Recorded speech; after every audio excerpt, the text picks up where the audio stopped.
Diferentemente dos rivais na thumbnail, eu não tô ficando maluco, eu juro. Eu tô notando uma mudança.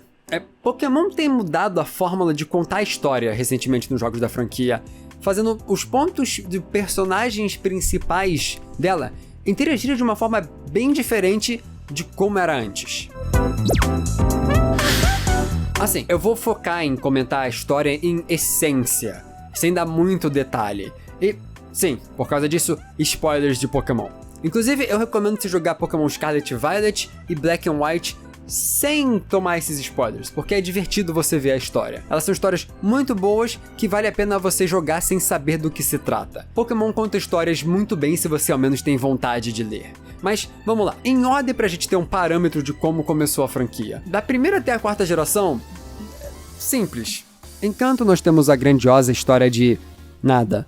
Aqui nós temos Red na sua aventura principal de enfrentar seu rival Green e que acaba se intrometendo nos planos de Giovanni e a equipe Rocket.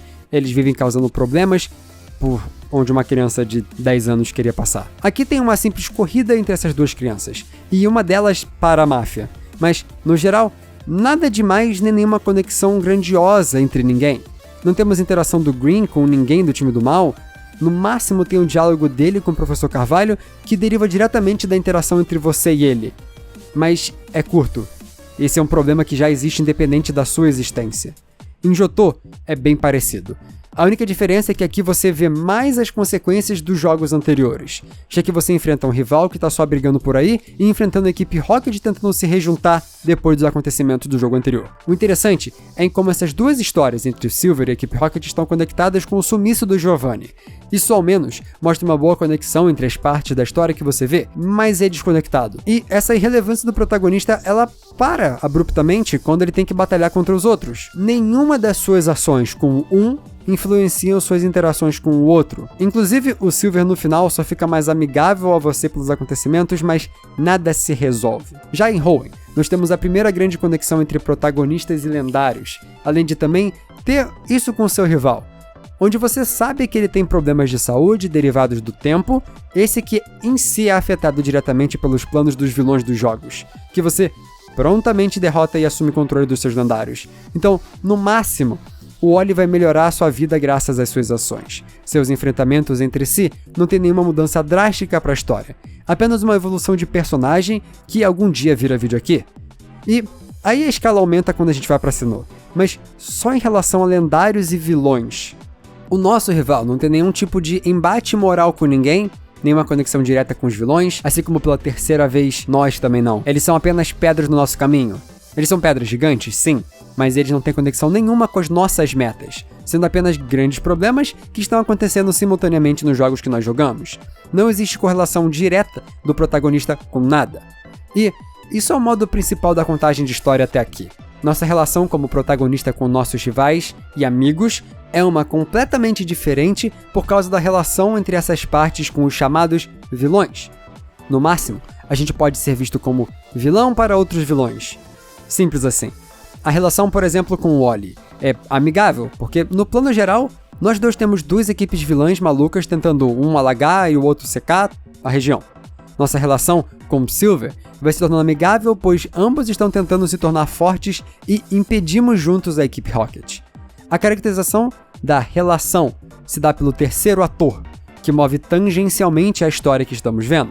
Eu falo das 4 primeiras aqui separadamente, não porque daqui pra frente é diferente, é mais porque elas em si são mais simples em como relacionam as peças dessa conversa. Daqui pra frente é diferente para cada geração individualmente. Melhor eu não sei dizer, mas diferente entre si, sim. Na quinta geração, o que diferencia levemente é o fator dos nossos rivais terem uma história de relação focada entre a protagonista e eles com seus pais e professores sendo os pontos que avançam sua caracterização individualmente. Exemplos: Cherry interage com o líder de ginásio e a professora, enquanto Bianca interage com seu pai e Elessa em específico, tendo pouca conexão direta com os acontecimentos do protagonista com o Team Plasma e o N. Esse que sim tem seu próprio arco tangente a você, fazendo do protagonista o vilão da história de um rival, que no caso aqui é o N.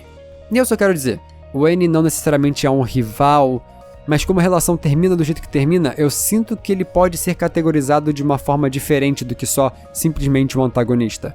E essa formatação de antagonizar o antagonista diretamente, no caso aqui, onde está relacionando isso diretamente à equipe vilã, à Liga Pokémon e o peso dos lendários, é o que torna a dinâmica entre os dois tão marcante.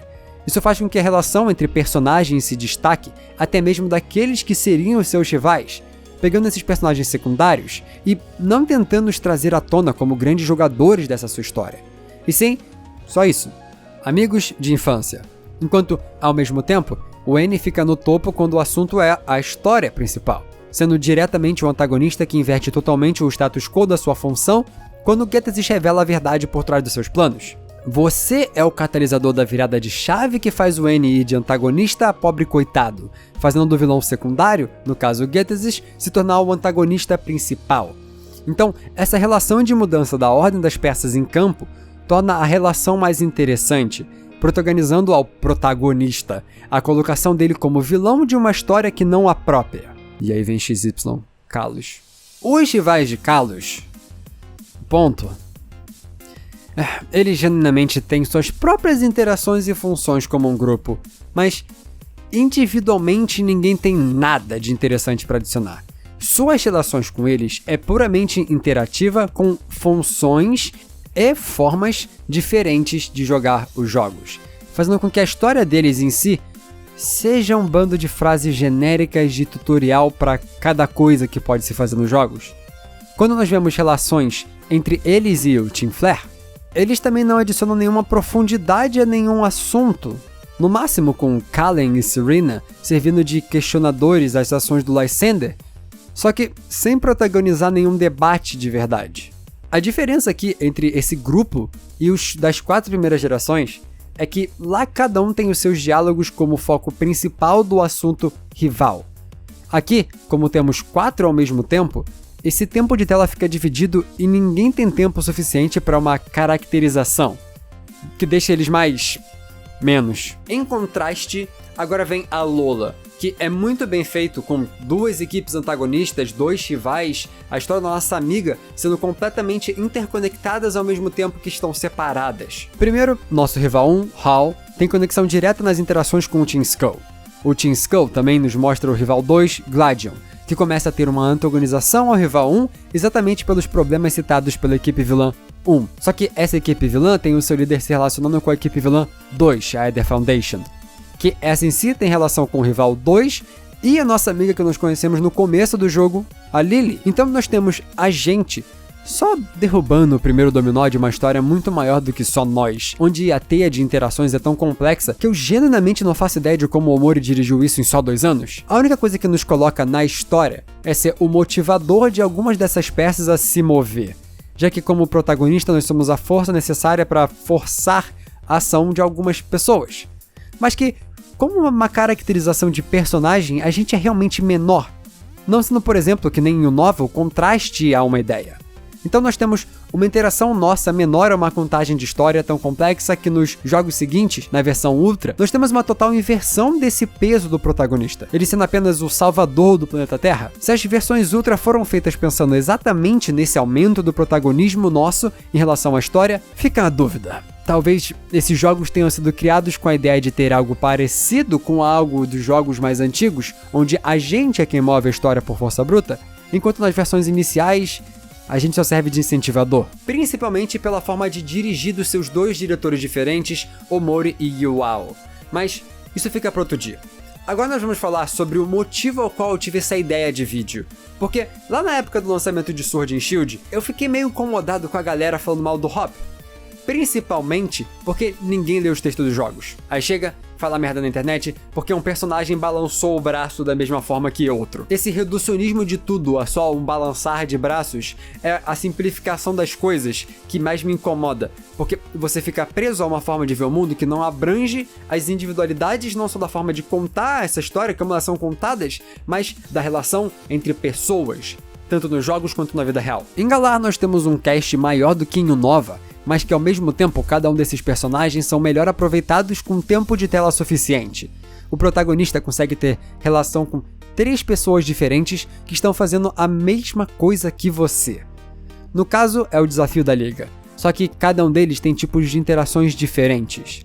A Marnie, ela tá tentando chamar a atenção a uma região de Galar que é negligenciada, e ao mesmo tempo que ela é a catalisadora da equipe antagonista da região, formando essa interação entre você, eles e até um dos líderes de ginásio, culmina em você derrotando ela, mas não atrapalhando por completo os seus planos, já que ela consegue chamar a atenção que a sua família precisava.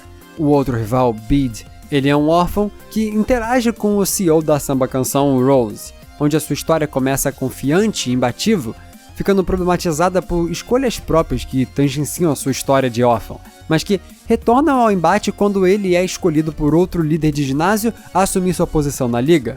Enquanto o terceiro, Hop, é sua conexão ao campeão da região, uma das rivalidades mais clássicas da franquia, mas que, com a proximidade dele ao campeão em si, faz com que as consequências dessa sua vitória sejam muito mais profundas para esse rival, fazendo você literalmente o catalisador da mudança de ideia na cabeça do próprio Hop. O seu protagonismo é o que atrapalha a história de alguém. Você vê como que, com cada um desses 3, as suas ações, mesmo que iguais a todos, derrotando eles sempre, acarretam em 3 situações diferentes, cada um alcançando uma coisa diferente graças a essa diferenciação. Então, a correlação entre personagens próximos e vilões não são necessariamente a forma de desenvolvimento de personagens que nem vimos. Você, diretamente, gera problemas a outros personagens que, esses sim, sofrem as consequências negativamente do que você estava fazendo. E nenhuma personagem, assim, personifica isso tão bem quanto um que está nos próximos jogos. Mas antes de a gente chegar nele, em Paldea, nós vemos 4 rivais diferentes ao todo na história. De forma simplificada e resumida, cada um deles tem uma relação diferente com a história do protagonista, mas, novamente, igual em Galar, cada um relaciona ele a coisas diferentes. Lá, todos eram conectados à liga, enquanto aqui, cada um tem seu próprio tópico, onde a única conexão é você. E você consegue ter essa relação com eles de forma diferente. Nemona, querendo batalhar, e sua relação com ela e com o mundo é puramente atrás de batalhas contra qualquer um. É a personagem mais unidimensional de todas, mas não de uma maneira negativa, sendo só simples, mas efetivo na apresentação.